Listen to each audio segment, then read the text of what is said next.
Good evening and welcome, one and all. Good evening to episode 2 of DinamoTV, the official podcast of the St Albans Dinamo Football Club. How are you all? My name is Tonchi Prusats. It's an absolute pleasure to be with you here tonight for episode 2 of this new concept. Certainly a new concept for myself and for everyone that I'm involved with. It's a club podcast, and boy, wasn't last week's show an absolute winner? A winner on all accounts. From our records, over 6,500 views across our various platforms. And thank you to each and every one of you who tuned in to last week's show. And if you haven't tuned into last week's show and you're watching this podcast for the very, very first time, do go over to the St Albans Saints and DinamoTV YouTube channels. Subscribe and make sure you catch up on all the action from last week. And it was a great show. It certainly was. Once again, thank you to everyone who tuned in, who supported us. And this concept is really going to take off. All our attention now turns to tonight's show. And geez, have we got a big show lined up for you tonight. If you've been following our social media platforms, you will know that our guests tonight include senior women's coach Tom PONDELJAK, as well as the coach of the men's under-23 side, Adam TENNENINI, or Tuna, as he is better known. We've also got quite a fair few news articles as well, and we're going to get straight into some of those news articles. And it is time for the news desk.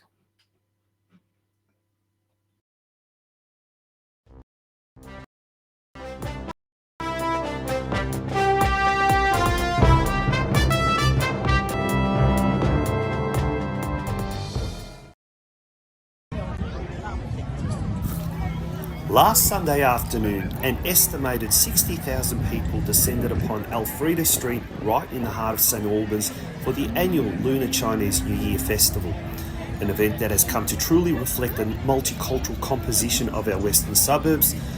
The Chinese New Year festival was filled with colour, noise and of course a wide array of delicious cuisines from all parts of Asia and indeed the world.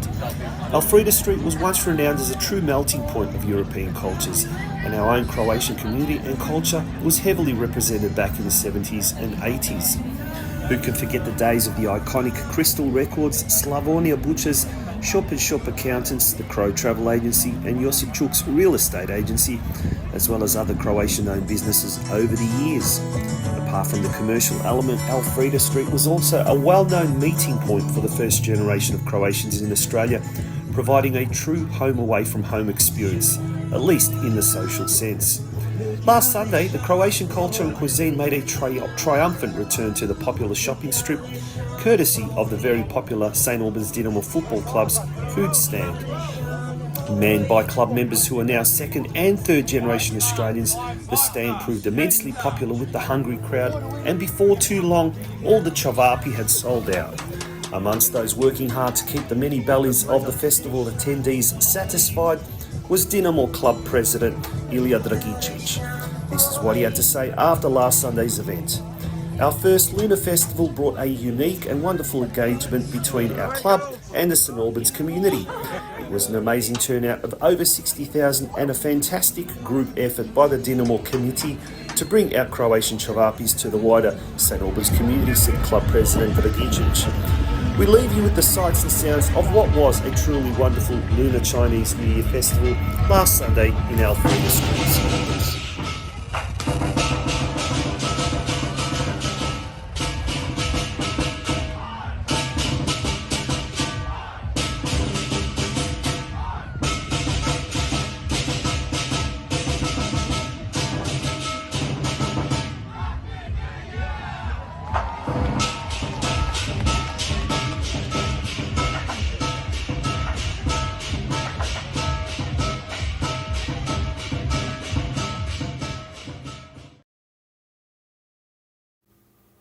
The Dinamo senior men's team last weekend travelled to Bendigo for their annual pre-season weekend retreat, which serves as a team bonding exercise ahead of the upcoming NPL Victoria season. The weekend kicked off on Saturday with an early morning training session at the club, followed by a coach journey to Bendigo. Upon arrival at the Julie Anna Inn, the players enjoyed lunch and gathered for a conference. Club President Ilya Dragicevic, along with Vice President John Bilosh and Director of Football Michael Peet, addressed the players during the conference. The committee representatives emphasised the club's steadfast support for the team. The conference featured presentations from coaches and staff covering topics such as team goal setting and season objectives. After the conference, the players had free time and the pool became the designated meeting point, fitting for the warm weather. The day concluded with dinner, where the tradition of new players standing up to sing to the group was thoroughly enjoyed by all. Following a night on the town, the team enjoyed a Sunday morning breakfast before heading back to Melbourne and having some fun on the bus.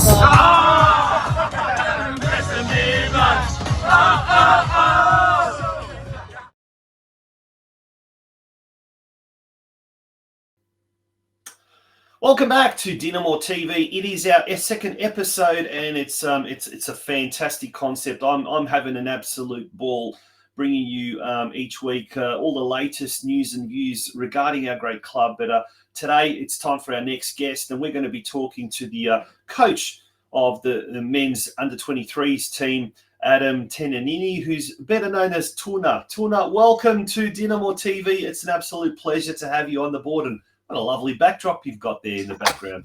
Yeah, thanks, Tonchi. Pleasure to be here. Found this thanks to Anthony in the Facebook page. It's our banner there, so I thought I'd steal it for the night.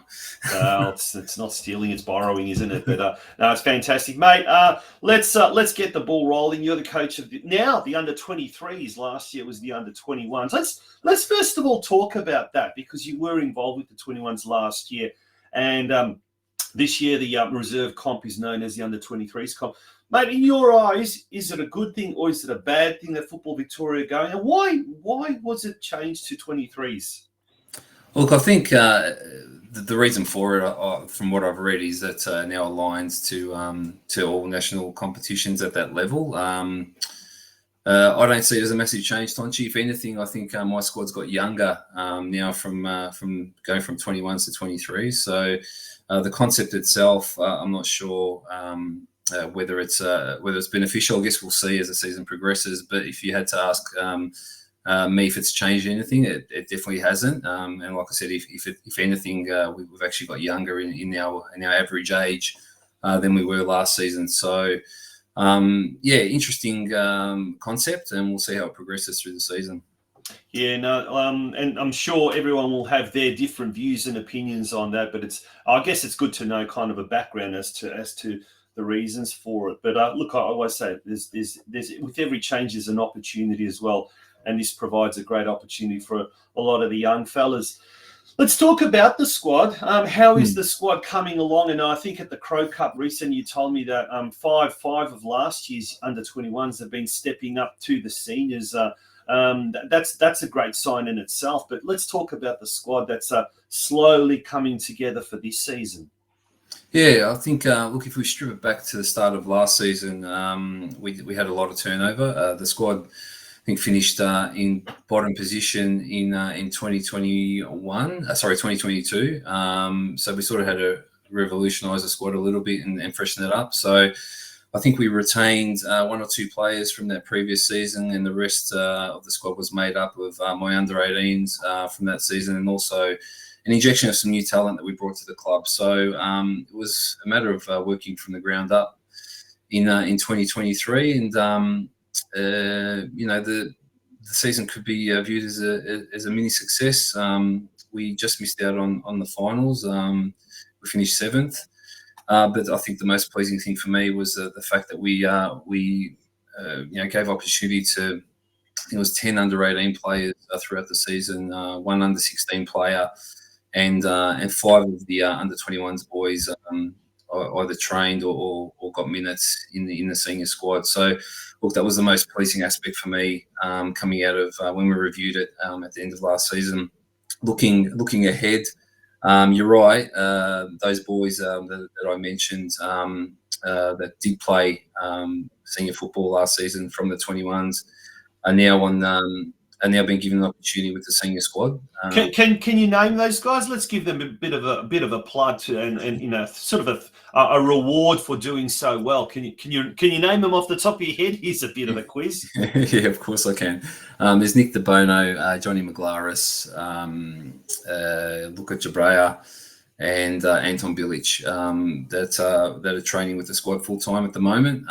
They've played for me for the main part in our friendlies, but they're training and part of that senior squad and senior setup, and I've certainly seen a difference in just their sharpness and their ability, their improvement in such a short space of time. You know, being part of that senior fold full time and training with the bigger boys certainly has its benefits, of course. And yeah, I've certainly seen that. Especially if I had to pick one out, I'd probably look at Jabrea as the one that's come back fitter, a little bit stronger, but just his touch and his sharpness has certainly improved out of sight. So I'm expecting some big things from him this season. He was our best and fairest last season as well in the 21. So his trajectory from, you know, and I've known Luka for a long time. He's been at the club since he was a junior. I'm not sure if he was a mini Roo, but I certainly remember him in the under 12s, under 11s at the club. And yeah, I've seen him develop into a really good player. So he's certainly one to keep an eye on. But yeah, look, it's very pleasing for me just to see it, the progression of these boys. I always say that, you know, it's not about, and I hate losing Tonchi, don't get me wrong. Yeah. I'm a misery post game if we've lost the match and lost it in a certain way. But I think the most pleasing thing for me as a 23s coach now is not the wins and not the losses, but it's how many players we can progress and how many players we can pull up from the 18s and so on and so forth. And we are a competitive unit. It's a competitive sport, and these days when people say it's all good about participation, this and that, but the reality is our club is at that position where we do need to chase results, but it is also on the flip side. It also is important to notice that development, because that's what we're all in it for. And hearing some of those kids' names, they're going to become household names in years to come. And we've got such a rich history of producing young talent. It's really good to see that there are more and more of those players now starting to come up through the ranks, and that's good. Let's talk about. We just saw footage of the game against the Melbourne Knights. Before we go into last night's game, there was a game played last night. But let's talk about that game. It was 4-3 to the Knights, I think it was.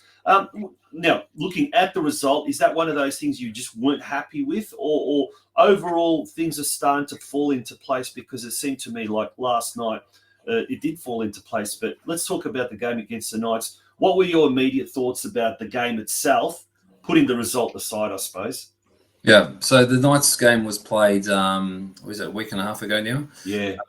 Yeah, so we've had 2 games since then. But look, the Knights game was one of those strange ones. We didn't play all too bad, but you're not going to win many games when you can see 4 goals. So, you know, we tried a few things. I mean, it was pretty early in the preseason in terms of where we are at this point. So we have certainly progressed since then in such a short space of time, being a week and a half. But we tried a few new things against the Knights. Didn't quite come off. We've worked on those over the last couple of weeks and sort of seeing it coming to fruition now a little bit. I mean, there's still a lot to work on, but yeah, it was a pretty good game. That for the neutral observer would have been great. That 4-3. Yeah. Went 3-2 up and then conceded a goal from the halfway line, and then conceded one with about a minute to go. So it's just one of those games that we didn't get the rub of the green in the end, but there were some positives to take out of it. But there was a lot of things that came out of that game that we Berkey and I, so my assistant Berkey, have honed in on over the last week and a half or 2 weeks. Yeah, now one of the positives that did come out of that game was a goal scored, a ripper goal by young Nicholas Murray.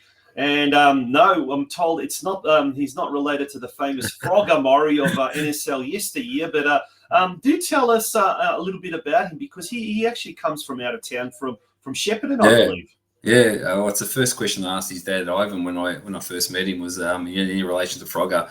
He said, nah, mate. He hails from. So I haven't seen him since Tonchi. He's been with Guff since he scored that ripper, which is great for him. He's such a great lad. Really respectful, always a smile on his face. Just a pure country boy. So he hails from Shep. If you read up on him, he at 19 years of age, he won the top goal scorer, best and fairest, young player of the year. Took home a swag of trophies in last year's Shepparton Football League awards, if you want to call them that. I'm not exactly sure what the league's called, but through some scouting, we were able to get him to the club, and credit to Ryan McGuffey for getting him down. And just through pre-season, you can just see he's such a quality player, but such a quality character as well, which is as important. Expecting great things from him. He was good when he came on last night against Werribee, made an impact. So at such a young age, he's very mature as a footballer. So he's definitely one to keep an eye on this season. Let's talk about Werribee and the game last night at Churchill Reserve. A good win for the under-23s, 6-2. Alex Maglaris scoring a hat-trick. Jesse Chop, Jacob Di Fiore and Yanni Apostolakis scoring a goal. A real multicultural combination there, isn't it? We've got Greeks, we've got Croatians, we've got Italians, we've got a bit of everything. But great to see. Good result against a team that's not going to be, Werribee City in now it's VPL 1, not NPL 2. But a team that's no doubt going to pose quite a few problems. They take on our sister club, North Geelong, in the opening round of their competition. But how did you see yesterday's game from a coach's perspective? It was a funny one, Tonchi. I thought technically we were far superior to Werribee's 23s. And I walked away from that game, and Berkey and I both weren't happy at all, to be honest. Just with we were 3-0 up within 20 minutes. Alex Maglaris had a hat-trick within 20 minutes, which was great for him. He's coming off a quite lengthy injury, so he's starting to hit his straps again, which is great to see. Everyone contributed, but it was just one of those games where we thought we could do more. Just with if we had to drill down, there was just certain things during the first half, especially that just our movements and our movement of the ball and our execution wasn't great. Against a side that wasn't at our level, I felt technically. And it didn't get any better in the second half. I mean, we ended the game 6-2, and during the season, I think if you asked me this question, if it was during the season proper, I'd probably be a lot happier because the results are what counts as well when you're fighting for 3 points each week. But when we're working on certain things, trying to get ready for that season to start, and then not working, I think the results sort of irrelevant when we're playing a friendly. So we'll keep chipping away. There were some pros out of last night. Obviously, the result being one of them, but also getting minutes into some of the players that haven't of late. So it's just a matter of, and it is with every preseason, mate, just chipping away and making sure that we're as best prepared for round one as possible. Speaking of round one, we're now getting ever so close to February the 10th and the big game against Port Melbourne Sharks away, a Saturday night blockbuster there at JL Murphy Reserve. But in the meantime, what awaits the under-23s now? What are the remaining games, practice matches? Have you got anything lined up over the next few weeks? Yeah, so we'll train tomorrow morning. We've got a morning session on Australia Day with the senior group combined, and then we'll train 3 times next week. I think we've got Mickey Pizza lined up a scratch match against the under-18s on Monday night, and then we might have another one throughout the week against the seniors. And then we've got Western Suburbs next weekend in our final hit out before Port Melbourne. Awesome. Well, it's really getting exciting. The new season fast approaching, and we certainly look forward to following the fortunes of the under-23s this year. But before we let you go, mate, tell us a bit about yourself. Let's get to know the coach as well. Tell us about your playing career and your coaching career thus far.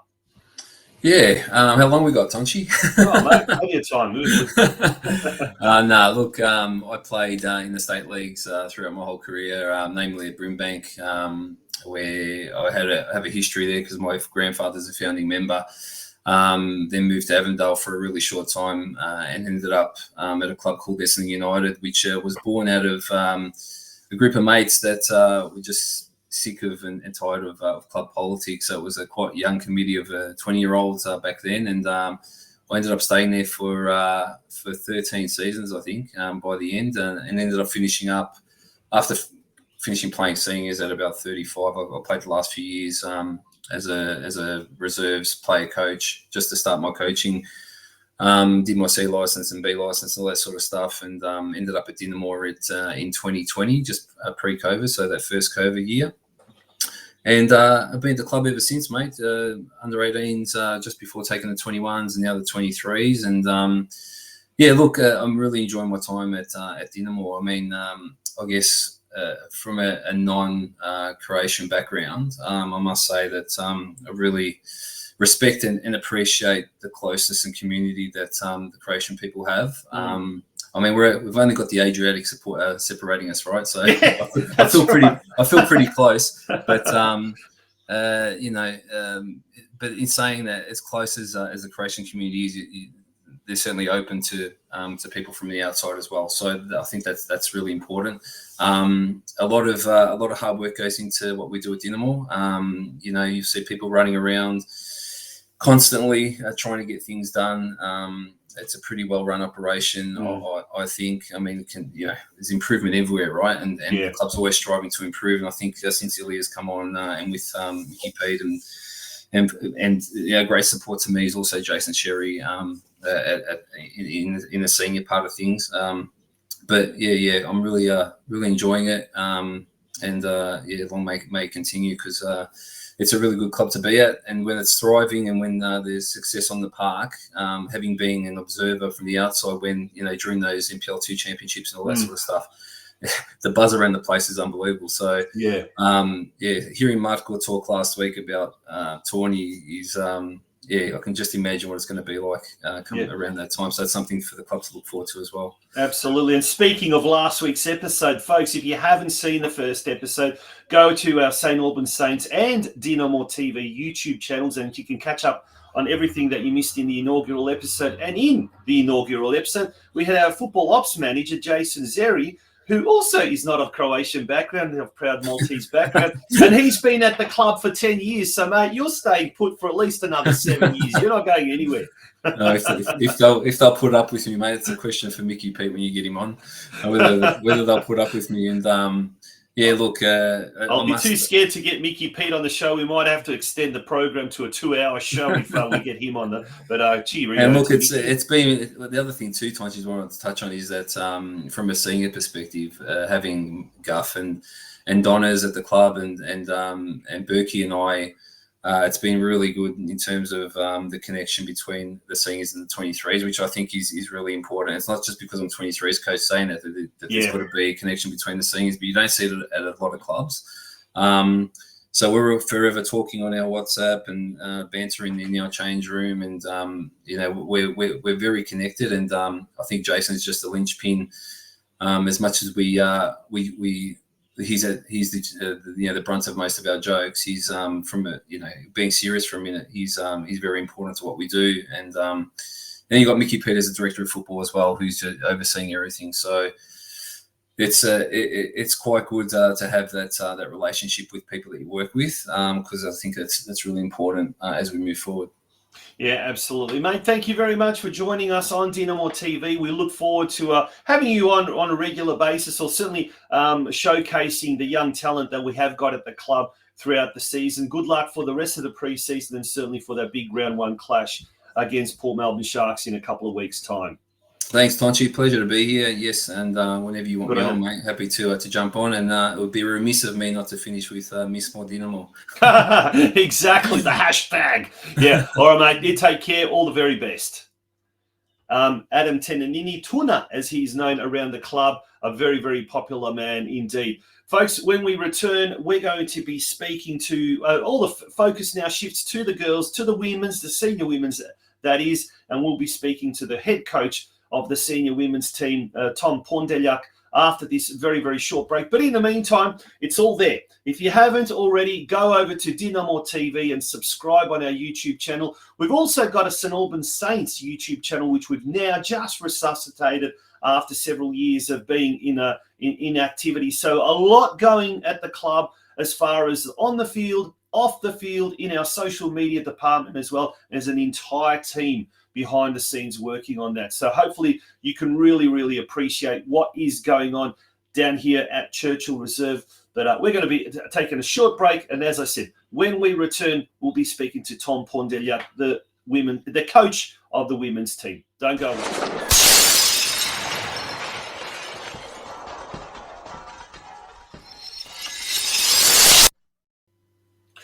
Welcome back to DinamoTV. It is episode 2 of the official podcast of the St Albans Dinamo Football Club. And we just heard there from Adam TENNENINI, Tuna, as he's referred to down at Churchill Reserve, the men's under-23s coach. And now it's time to turn our focus now to the women, the senior women who just last night resumed training for the 2024 season. And it's an absolute pleasure to now bring onto the screen the head coach of the senior women's team, someone very well known at the club, Tom PONDELJAK. Tom, good evening and welcome to DinamoTV. How are you? Yeah, good. Thanks, Buds. Thanks for having me on. Yeah, absolute pleasure, mate. Last night was the first training session, I guess. The pre-season started. How was it? How did it all go down? Yeah, not too bad. Obviously, girls, came in last night after a bit of a break over Christmas, New Year. Most of the girls were there. Had a couple that were still a bit absent for various reasons, but looking hopefully to get them back on board next week. Last night's training was quite generic, nothing fancy. Just get the girls back in, get them ticking over, get their minds back on football, and I think they had a good session. First one out of the way, and just start to knuckle down for pretty tough pre-season. Yeah, look, there's a long way to go. I mean, the season won't start until March, so there's plenty of time there. But what's your kind of going to be your main focus, you think, for the pre-season? Are you going to try and organise as many friendlies and practice matches, or is it more of a case of just working on the basic fundamentals? As senior women's coach, where's your head at with regards to that? Yeah, look, last year, obviously, when I took the job on with the girls during the first pre-season, I didn't go too hard on them. Sort of just wanted to just bet them in slowly. I wasn't sure at what levels they were doing pre-seasons and whatnot, so I kind of didn't want to scare any girls off. So I think that worked to a certain degree. But look, there's always room for improvement all over the park. You sit down, you evaluate. So we sort of sat down as a coaching group and said we still think the girls have got a bit in the tank in regards to fitness, and I think we're going to try and push them basically to their limits. Nothing ultra crazy, but just to see what they're capable of, and we strongly believe that they've got a lot more to offer in that department. Let's talk about your coaching team. Who you got backing you up, and who you got supporting you there in the dressing room? Yeah, look, got Andrew Russo, aka Shaka, and Ilya Rados, two fantastic guys, well-credentialed footballers themselves. Brought them on board last year. We wanted to make sure the girls in the past sort of always were a little bit of a hit and a miss with coaches. So we just wanted to settle in and get them settled in and just give them some real direction. And I thought, well, 2 assistants are obviously better than 1. So I brought the 2 boys in, and they've been fantastic. The girls have responded to them really well. Those boys were back on board this year again. And like I said, hopefully we just want to build on from what we did last year.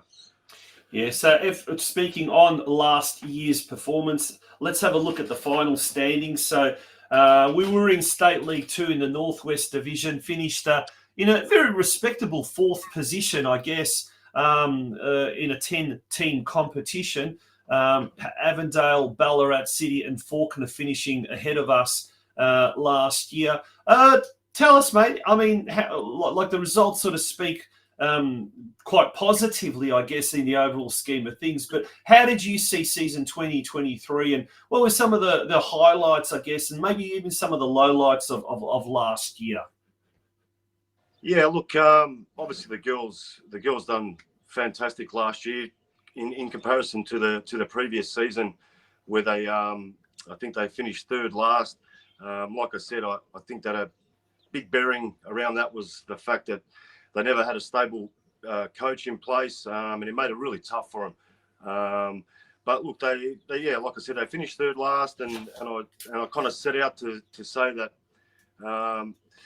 anywhere mid-table was sort of our target. Anything above that was a great achievement. But at one stage, we'll sit in second for quite a number of weeks. We're pushing Avondale quite hard, but ultimately Avondale, the players they had on board, they probably weren't meant to be playing in State 2. They pretty much had a State 1 side, which was fine. But yeah, we did our own thing week to week. We had a great start to the year. Probably halfway through, we started to stumble a little bit, losing a few players through injury. Got a few players in from the outside, so you kind of, you're trying to get that balance right, and always trying to gel new players into a squad. It's always quite difficult. But we held on. We done really well. We finished the season off quite strong, I believe, and ultimately, yeah, we finished fourth, which I think was a great achievement by the girls. Well, if we have a look just at the goal scorers, it was really shared around the bulk of the goal scoring. Sienna Delia scored 8 goals, Christina Bulic 7, Jana Cholina 6, and then Emily Grgic also had 5 goals as well. That seems to be kind of like the basis of your attack. Are they pretty much staying together this year? Yeah, look, we definitely did have multiple goal scorers last year, which is fantastic to have in any side, not just solely relying on 1 or 2 players to try and get all your goals. So, yeah, the fact that we had multiple goal scorers at quite good numbers was awesome to see. But yeah, look, obviously, a handful of those girls are staying on for this year. A couple there obviously won't be putting the boots on for this coming season. Oh, that's a shame. Which ones are they? Yeah, look, a lot of our experienced players. Yeah. Emily Grgic, who was our captain last year, sort of said and decided that she wasn't going to put the boots on for this year, which is fine. I mean, it's everyone's got their own thing. She felt like she probably done as much as she possibly could, and to her credit, she had a tremendous year. She was absolutely awesome last year, one of our best by far. And obviously Christina as well. I mean, Christina Bulic, I mean, she gave birth at the start of the year and came back into training after a couple of months, and the season that she had was unbelievable. She done really well, and obviously, Eva Grgic now as well. She sort of said that she was going to hang the boots up as well, but might still have a small opportunity with her to try and get her back. And yeah, look, obviously we had Natalie Grgic as well. She was our team manager last year. She was a great conduit between the coaching staff and the girls, especially on match day, which was awesome. And she wanted to get back into it. She came back in the last couple of weeks to train and played in the last game. And unfortunately, she ended up rupturing her Achilles, which was really sad to see. So yeah, we just wanted to wish her all the best.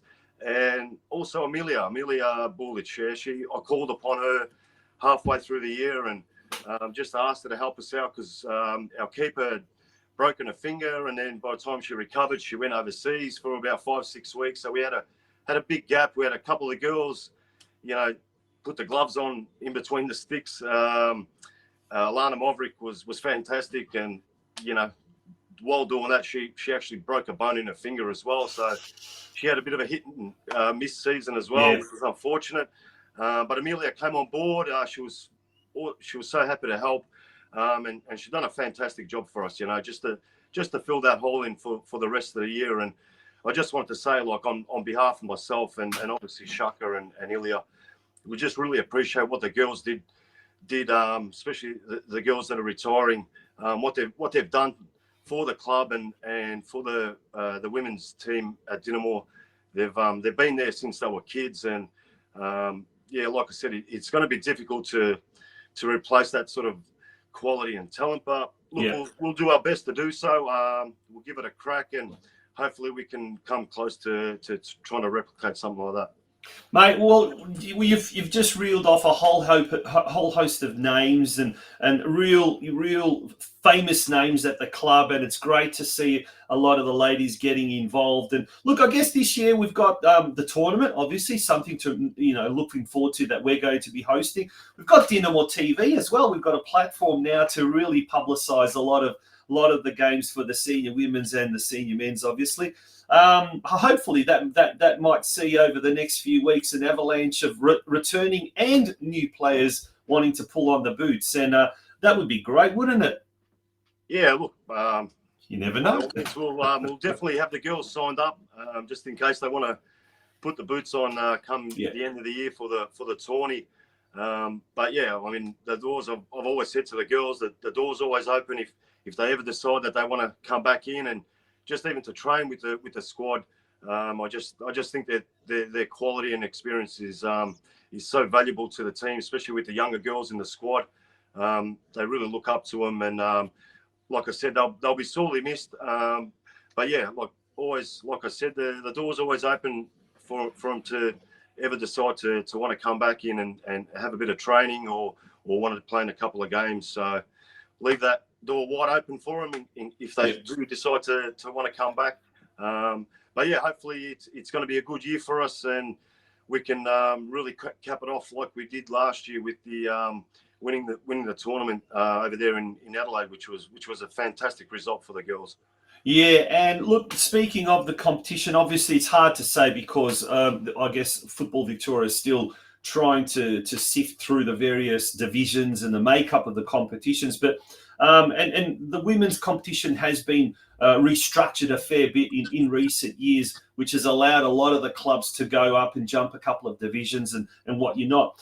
Has there been any talk of where we'll be playing this year? Will we still be staying in State 2, or have we been asked to move up to State 1 or anything like that? Look, as far as I'm aware, we haven't been asked. We look like we're going to be staying in State 2 for the moment. As soon as you get promoted into State 1, you have to have a reserves team. Yeah.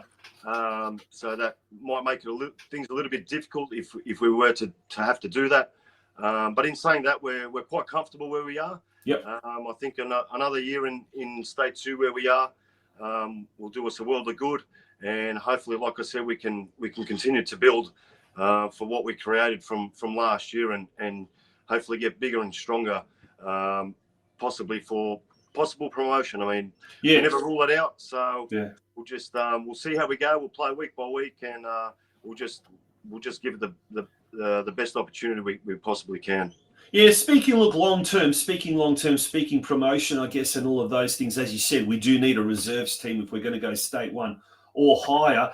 How's the situation at the moment with the younger girls, so the juniors and the ones coming up through the ranks? How's that structured, and is there at the moment a little bit of a gap between the juniors and the seniors, or is that coming along with a lot of the younger players in the squad?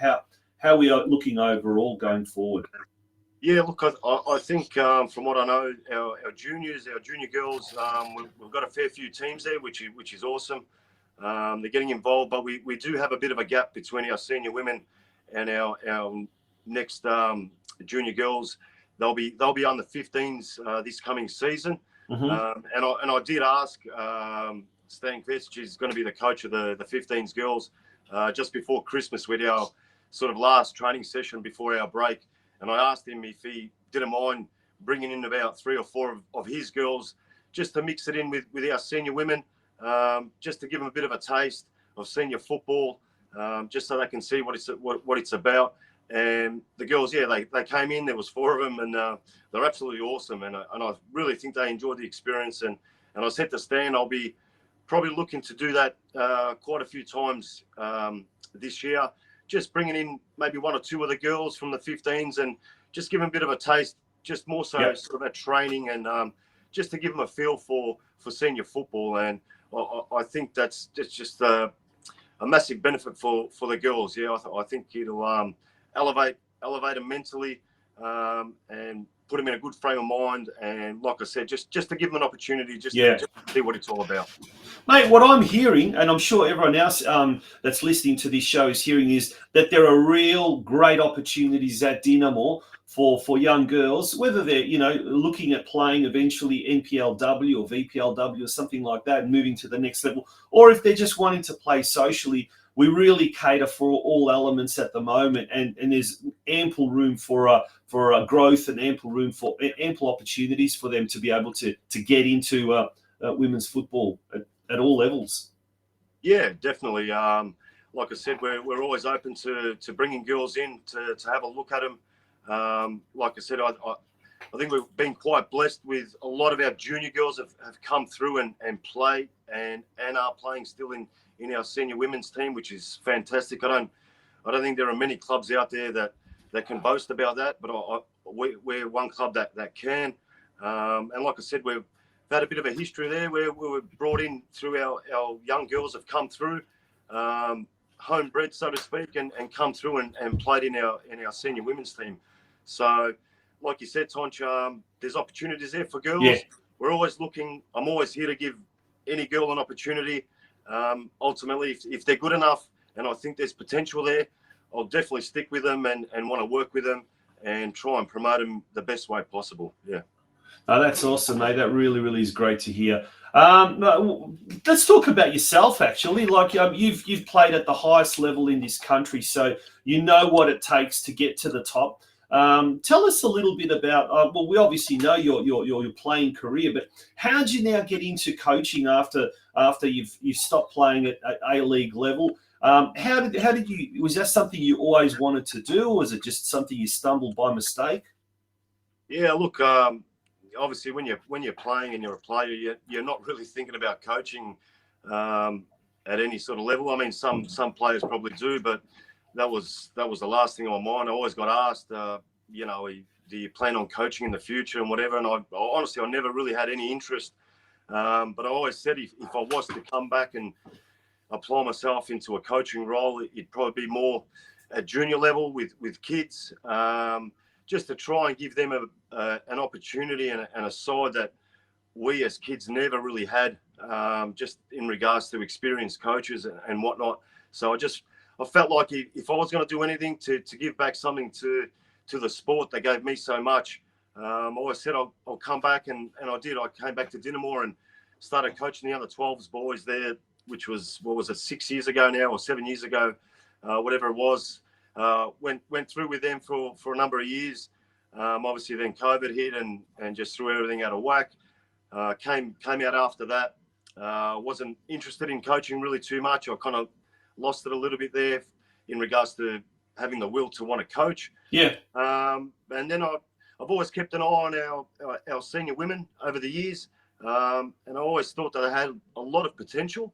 But I just felt like they never really showed that, or I didn't really see any coach really get the best out of the girls that were there. And I felt like I could possibly maybe do something, like to try and change things around. And just got asked, would I be possibly interested? And a bit of influence from some of the girls. They were wanting me to coach them as well, which was great to see as well. And I said, you know what, I'll give it a go, give it a crack, and I'll see what it's all about. Never coached girls before, and I'll see how it all pans out. And like I've said to the girls, going through this whole year with the coaching gig, of probably one of the best coaching experiences that I've had as a coach. I really enjoyed it.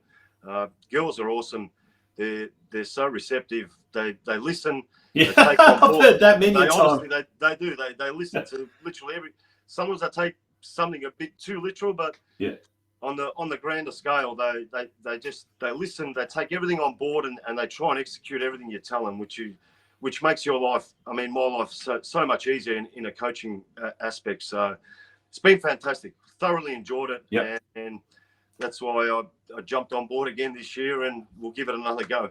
Well, mate, it augurs well for a very, very enjoyable, exciting, and above all, hopefully, a successful 2024 season. So wishing you and the girls all the very best. But look, as the season draws closer, and once the season actually kicks off, we will be featuring the senior women's and the junior girls quite a lot on DinamoTV. So thank you very much for joining us on DinamoTV, the second episode. No worries. Thanks, Tonchi. Much appreciated, mate. Thanks for having me on. Good on you. Thank you, mate.